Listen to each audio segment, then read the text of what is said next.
અમદાવાદના બોપલ વિસ્તારમાં મનીષભાઈ ચોકસીની હત્યાના કેસમાં પોલીસે મહત્વપૂર્ણ સફળતા મેળવી છે। આ કેસમાં શંકાસ્પદ ભત્રીજા વ્રજ સોનીની ઉદયપુરથી ધરપકડ કરવામાં આવી છે। શિલજ ચોકડી નજીક અવની એટ્સના ફ્લેટમાંથી મનીષભાઈનો મૃતદેહ મળી આવ્યો હતો। ત્યારબાદ આરોપી વ્રજ સોની ઘટના બાદથી ગાયબ થઈ ગયો હતો અને જેને લઈને તેના પર શંકા વધુ ઘેરી બની હતી। પોલીસ તપાસમાં સામે આવ્યું છે કે આરોપી પૈસાની જરૂરિયાત અને ઘરેલું ઝઘડાને કારણે ઘટના બાદ કાર લઈને પોતાના મિત્રો સાથે ઉદયપુર ફરાર થઈ ગયો હતો। બોપલ પોલીસે ટેકનિકલ સર્વેલન્સ અને બાતમીના આધારે ઉદયપુર પહોંચીને આરોપીને ઝડપી પાડ્યો।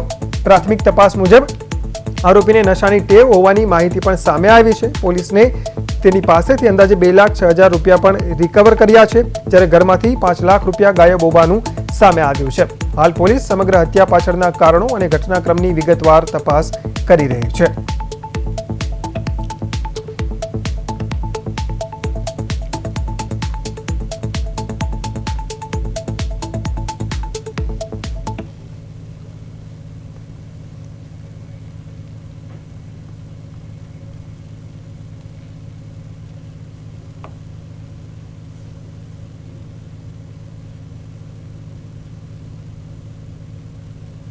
પરમ દિવસ એક બનાવ બન્યો હતો જેમાં મનીષભાઈ ચોકસી કરીને એક માણસની હત્યા થઈ હતી।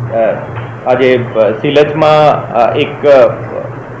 એક બિલ્ડિંગ છે ત્યાં રહેતા હતા और એની જે હત્યા થઈ હતી એને પછી તાત્કાલિક પોલીસ ત્યાં પહોંચી और ત્યાં જગ્યા જોઈને જે સસ્પેક્ટનો જે જગ્યા ઉપર જે પુરાવા મળ્યા હતા એને આધારે खोजबीन करी थी और एना आधारे खबर पड़ी कि एने साथे आना फैमिली में एने शाळानो छोकरो अहींया एने साथे रहतो हतो मनीषभाई ने और ए त्यांथी 12 દિવસથી ત્યાં રહેતો હતો ત્યાંથી ત્યાં હતો નથી।